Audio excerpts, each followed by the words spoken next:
Mengawali berita yang pertama, ratusan personil Satpol PP dibantu TNI Polri melakukan penertiban para pedagang yang berjualan di bahu jalan. Petugas pun membawa gerobak yang ditinggalkan pedagang di pasar tradisional Saka Selabung, Kabupaten Oku Selatan.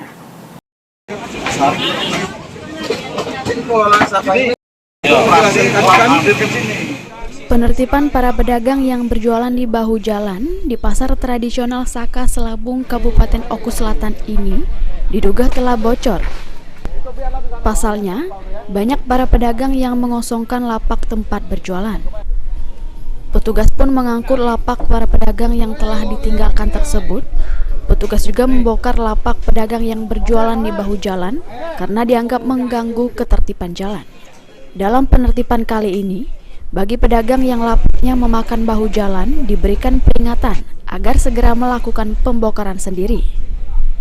Kedepannya, jika para pedagang masih membandel dan berjualan di bahu jalan, petugas akan melakukan tindakan tegas dengan cara membongkar paksa lapak tersebut.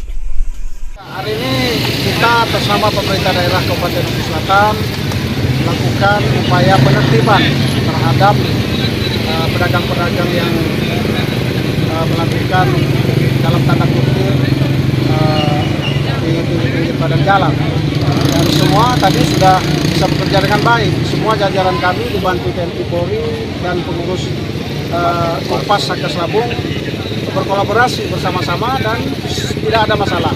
Semua bisa memahami, semua bisa mengikuti instruksi ataupun arahan dari kami selaku pemerintah daerah. Dan ini semua dalam rangka pelayanan kepada masyarakat, ketertiban umum yang bisa menciptakan